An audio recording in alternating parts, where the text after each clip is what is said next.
संगम नगरी प्रयागराज के महाकुंभ में हादसे रुकने का नाम नहीं ले रहे हैं। कई जगहों पर आग लग चुकी है तो मौनी अमावस्या पर कई जगहों पर भगदड़ हुई थी। 30 जनवरी को यानी कल भी दोपहर सेक्टर 22 के आउटर सर्किल में एक जगह पर आग लगी थी। आग इतनी भीषण थी कि 15 से ज्यादा जो कैंप थे वो जलकर राख हो गए थे। ये पूरा इलाका झूसी सर्किल में आता है। सेक्टर 22 जहां पर खत्म होता है उसी से सटा हुआ इलाका है। जूष्टा शिविर नाम की एक कंपनी ने यहां पर प्राइवेट तौर पर टेंट सिटी बसा रखी है। मेला प्रशासन और फायर डिपार्टमेंट का कहना है कि ये अनऑथराइज्ड रूप से टेंट सिटी बसाई गई थी, इसके लिए अनुमति नहीं ली गई थी। हालांकि ये जो पूरी कॉटेज बसाई गई है, जो टेंट सिटी बसाई गई है, बेहद आलीशान है। कल दोपहर 1:45 पर किसी वजह से यहां पर आग लगी। आग इतनी तेजी से फैली कि उसने देखते ही देखते 15 टेंट को अपनी आगोश में ले लिया। इन टेंटों में जो सामान रखे हुए थे जलकर राख हो गए। आप देख सकते हैं कि ये सोफा है, सोफे की लकड़ी देखिए क्या हाल इसका हो गया है। आप देख सकते हैं कि शिविरों में जो कमोड लगे हुए थे वो जलकर राख हो गए हैं। अगर यहां पर कुछ बचा तो सिर्फ कोयला बचा हुआ है और राख बची हुई है। ये आप देखिए, ये शायद ऐसा लगता है कि गीजर में इस्तेमाल किए जाने वाला ये सब सामान है, लोहे के ये सामान है, नल का ये सामान है देखिए, और इसकी क्या हालत हो गई है इसे देखकर अंदाजा लगाया जा सकता है। 15 टेंट जो है यहां पर जलकर राख हो गए थे। हालांकि यहां के जो लोग हैं, जो स्टाफ हैं, उसने तेजी दिखाई थी। तेजी दिखाते हुए आग पर काबू पा लिया था।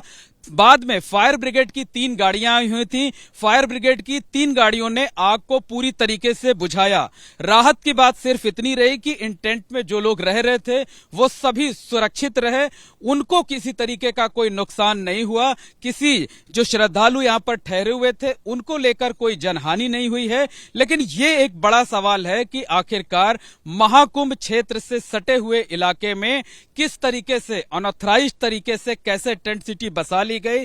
बिना अनुमति के प्रशासन कैसे अनऑथराइज्ड टेंट सिटी चलने की अनुमति दे रहा था। और आपको बता दें कि यहां पर जूष्टा शिविर का जो बड़ा सा गेट लगा हुआ है, जो एंट्री पॉइंट है, उस एंट्री पॉइंट पर जूना अखाड़े से जुड़े हुए 2 महामंडलेश्वरों के नाम लिखे हुए हैं, उनकी तस्वीरें लगी हुई हैं। यानी वो ये साबित करता है कि जूना अखाड़े के महामंडलेश्वरों द्वारा ये पूरा की पूरी टेंट सिटी संचालित की जा रही है। जबकि इसे एक कंपनी जिसका नाम जूष्टा शिविर है वो यहां पर लगाई हुई थी। आप देख सकते हैं कि ये जो टेंट जले हुए हैं, जो शिविर जले हुए हैं, हमारी बाईं तरफ जो कॉटेज आप देख रहे हैं इसी तरीके के कॉटेज थे। इनमें से देखिए आपकी सभी में गीजर भी लगे हुए हैं। यानी हाई प्रोफाइल कॉटेज जो है वो तैयार किए गए थे। बाईं तरफ आप देखिए कि जो टंकियां हैं पानी की जो है उनका क्या हाल हो गया है, पानी की इन बड़ी टंकियों का। तो चारों तरफ राख दिखाई दे रही है। हमारे साथ जूष्टा शिविर के जो लोकल ऑर्गेनाइजर हैं हमारे साथ वो हैं, हम उनसे बात कर लेते हैं और जानने की कोशिश करते हैं। ये बताइए आपका क्या नाम है और आपकी यहाँ पर क्या भूमिका है? मेरा नाम मुकेंद्र सिंह है। हम लोग मैनेजमेंट करते हैं यहाँ पे जी। मुकेंद्र जी, ये बताइए कि आग कल जो है किस वक्त लगी थी, कैसे लगी थी, किस वजह से लगी थी और कितना नुकसान आप लोगों का हुआ है? नहीं, पहली बात जो आप बता रहे हैं अनऑथराइज तो ऐसा नहीं है। ये सारे विभागों को सूचना दी गई थी महाराज जी द्वारा और सारे रूल्स, सारे नॉर्म्स फॉलो किए जा रहे थे। और जिस समय ये आग का घटना हुई उस समय यहाँ कोई गेस्ट भी, जो भी श्रद्धालु थे, हमारे भक्त थे, वो कोई यहाँ रुके हुए नहीं थे। ये टेंट सिटी पूरी खाली थी और हम लोग स्टाफ यहीं पे था, सारे ट्रेंड स्टाफ हैं। जैसे ही आग लगने की सूचना मिली सारे फायर एक्सटिंग्विशर और फायर सेफ्टी नॉर्म्स हम फॉलो कर रहे हैं, तो हम लोगों ने तुरंत ही इसको काबू पा लिया पूरी घटना। आप कह रहे हैं कि हमने सूचना दी। सूचना देने से कुछ नहीं होता है, बाकायदा आपके पास अथॉरिटी लेटर होना चाहिए, एनओसी होना चाहिए। जो फायर डिपार्टमेंट के हेड हैं महाकुंभ के, प्रमोद शर्मा, उन्होंने हमें जानकारी दी है कि इसके लिए कोई परमिशन नहीं ली गई थी। नहीं, फायर सेफ्टी वाले पहले भी आए थे, उन्होंने हमें फायर एक्सटिंग्विशर उन्होंने भी पहले भी प्रोवाइड करा रखे थे और हमारे खुद के फायर एक्सटिंग्विशर भी यहाँ रखे हुए थे। तो ऐसा नहीं है कि सूचना नहीं थी, सूचना सभी को थी और कोई अनऑथराइज नहीं है।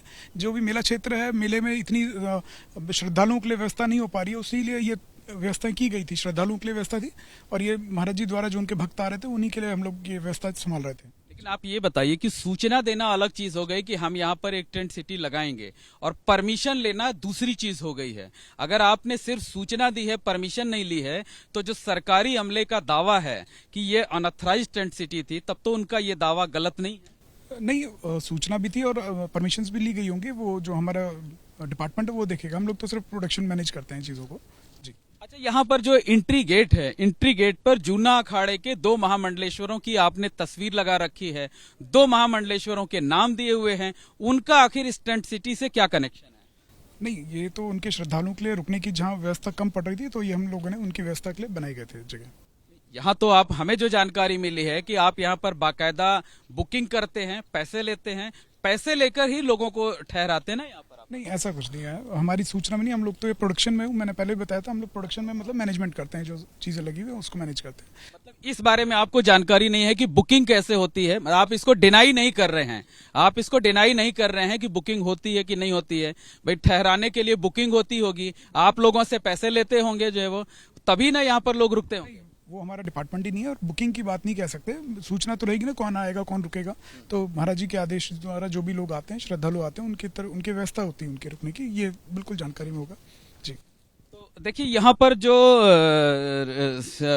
आयोजन से जुड़े हुए लोग हैं, जिनका टेंट सिटी लगाने में रोल है, जो यहाँ के स्टाफ हैं, उनका ये कहना है कि फायर डिपार्टमेंट समेत जो प्रशासन है, उनको सूचना दी गई थी। हालांकि अनुमति की बात वो कबूल नहीं कर रहे हैं। ऐसे में जो प्रशासन का दावा है, फायर डिपार्टमेंट के हेड का दावा है कि ये मेला क्षेत्र का जो सेक्टर 22 का आउटर सर्किल है, जो कि प्रयागराज कमिश्नरेट का झूसी थाना आता है, उसकी चमनगंज चौकी है, उसके तहत ये आता है। और मेला प्रशासन का साफ तौर पर कहना है कि अनऑथराइज्ड तौर पर ये टेंट सिटी लगाई गई थी, इसके लिए परमिशन नहीं ली गई थी। लेकिन एक सवाल और है कि अगर मेला क्षेत्र के आउटर सर्किल में बिना परमिशन के कोई टेंट सिटी चल रही थी, जहां पर रोजाना दर्जनों की संख्या में और कई बार तो यहां पर इससे ज्यादा की संख्या में श्रद्धालु ठहर रहे थे, तो उसको रोकने के लिए प्रशासन की तरफ से क्या इंतजाम किए गए थे? आधा मेला लगभग बीत चुका है, अब तक प्रशासन की नजर यहां पर क्यों नहीं पड़ी थी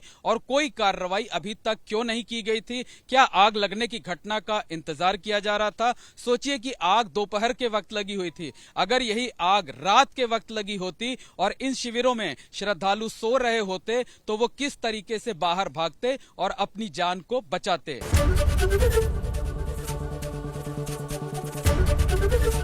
एबीपी गंगा, खबर आपकी, जुबान आपकी।